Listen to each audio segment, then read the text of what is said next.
大家好，我是51张鹏。今天呢，我为大家讲调理我们胸闷气短或者是后背肩膀肩胛骨疼痛的方法。我们一般情况下出现后背疼痛或者是肩胛骨疼痛，我们习惯性的去做一些调整，都会从后背上入手，是不是这样的？如果是的话，在下面打个1。那么我们今天呢，教大家一个很简单的方法，不需要去在我们的肩膀或者是后背去做，就能帮助我们解决这个问题。同时呢，还可以帮助我们来解决胸闷气短，甚至有一些人咳嗽的问题。好，下面呢，我为大家示范。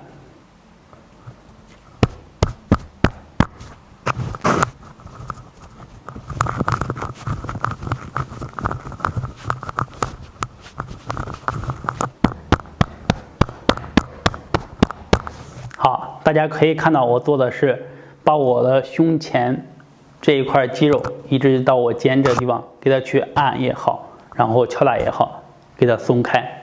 当我们松开了以后呢，后背一下子就松开了，那么你的疼痛会得到很好的缓解。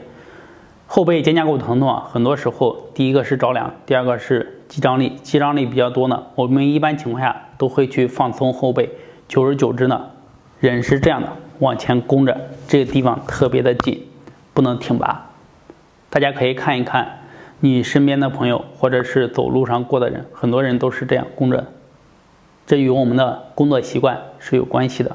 那么建议大家没事可以练一练，把身体练得挺拔起来，这样你不容易肩胛骨疼痛。另外呢，我们要把前面这个的肌肉给它松开，包括你的肩胛骨疼痛、后背疼痛，有些人胸闷气短都能得到很好的调理。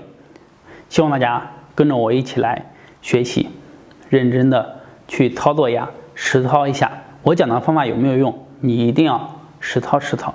好，首先呢，我们做这用手先触摸一下，看看你这个肌肉是不是很紧。有一些人在我给他做这一块肌肉的时候，我轻轻的去用手去轻轻的弹拨，然后或者是给他疏通，他就疼得受不了，是因为长时间不去做，长时间淤堵导致的。好，我们按完以后感觉你是什么样的？像我基本上这是不会痛的，因为第一个我每天有锻炼，第二个呢，我这个肌肉它还是比较通的。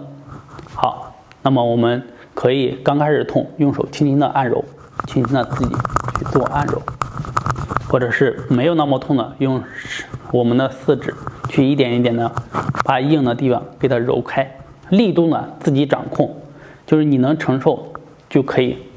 好，就是把结节疼痛点都给它松开。刚开始你可能这样往前勾的时候，我们再松，它慢慢会一点一点打开。好，当我们松完了以后呢，可以用手空心拳给它敲一敲，震动敲一敲。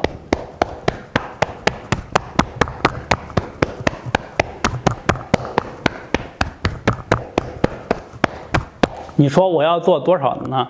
根据自己的情况，你可以每天做个3-5分钟，让它一点一点的去打开。如果说你的后背是疼的，现在疼的受不了或者正在发作，那么我们可以多做一做，把你的后背让它缓解到不疼，这样比较好。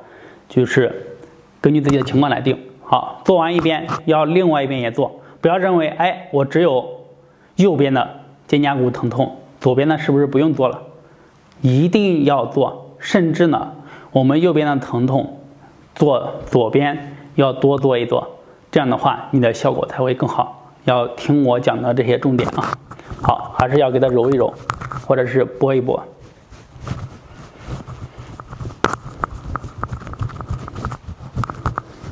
然后用空心拳给它敲一敲。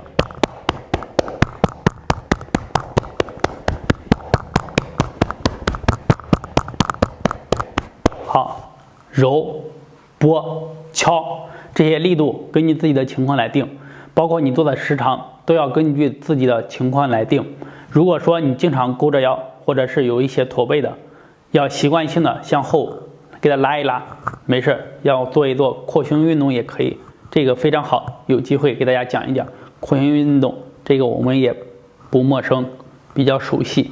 当然了，我们做这种扩胸呢，可能只会锻炼到这个地方，有机会再给大家讲一些把我们的胸全部打开的动作，把这些肌肉拉伸开，那么我们的后背肩胛骨疼痛才能得到很好的调整。